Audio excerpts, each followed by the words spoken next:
All right, let's go ahead and pivot on over to Major League Baseball, shall we? Yep.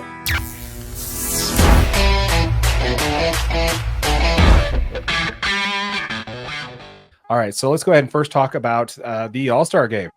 Before we talk about that, I do want to quickly touch on the jerseys. We talk a lot about jerseys on this show. We do, and they do great. So Everyone apparently loves to hear about the jerseys. These are the All-Star game jerseys. What's your thought on that? Give me your opinion real quick. Go ahead. My personal opinion is they're hideous. Is this a Texas color scheme? Not the color scheme, but the logo, the lettering and stuff is very much like Texas Ranch, cast iron sign type. Yeah, they're horrible. The National League jerseys look like they play for the Marlins, and the American League jerseys look like they fell down in the dirt and they were supposed to be red. Nice.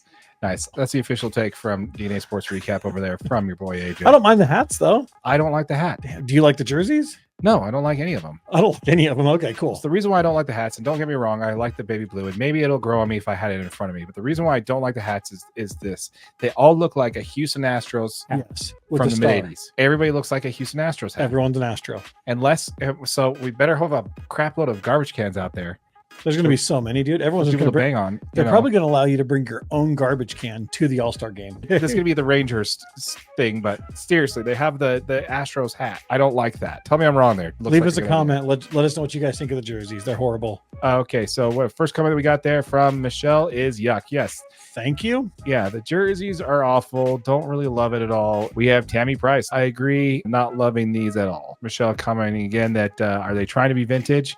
That's a good question. That's all I can think of is that they're trying to be some sort of vintage throwback type jersey. Yeah, if you look at some of the jerseys from like the Negro Leagues, like they had that same style of font on a lot of them. So they might have been going with that, kind of pay homage to that, but they haven't done any of that in their press marketing at all. So it makes me think that they just chose this because it's kind of like a Texas. They're like, it's cool. Everyone like it. You can't make me. And I'm not going to. The main thing I want to talk about that one, they didn't used to be a thing. Before like 96 or I think 98, they wore their actual jerseys. They wore that. Well, I thought they wore the All-Star jerseys, but they wore their team's hat. The jersey was their team's jersey. Other way? And the hat had like a special All-Star, but it was similar to their main hat. And there was some type of design. I like those days. I think that's better. I think you keep the normal jersey and maybe put like an All-Star patch on it or maybe jazz it up a little bit. All you're doing is trying to sell National League and American League jerseys here. It's going to be more likely to people to buy a Braves All-Star jersey or a Dodgers All-Star jersey or a Yankees All-Star jersey. Go Braves. I love the loyalty to the... They just took the series over the Phillies. So when it comes back to the jerseys, yeah, absolutely. They need to go back to the team's jerseys.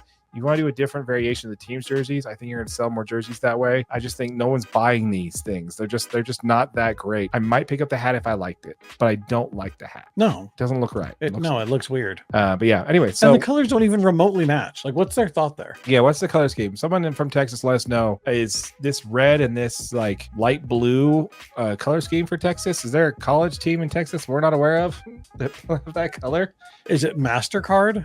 Like there you MasterCard go. Sponsoring it, so they're like MasterCard red on the jerseys, and then just any random blue. All right, so let's go ahead and talk about the home run derby. So there's changes to the home run derby this year, which I think are all good changes. So we're going to throw that up there first. In the first round, it used to be head to head, right? So it was one player versus the other. They nixed that. They went away from that. So now it's just everyone bats, and then the top 4 players from that first round advance. Which is a nice change, right? Because sometimes you want the 4 best players to advance, not just whoever wins the head-to-heads. Yeah, that happens quite a bit. This is a great rule. I like this change. Yeah, and then to take that a little bit further, if there's a tie, the ties are settled by whoever hit the longest home run.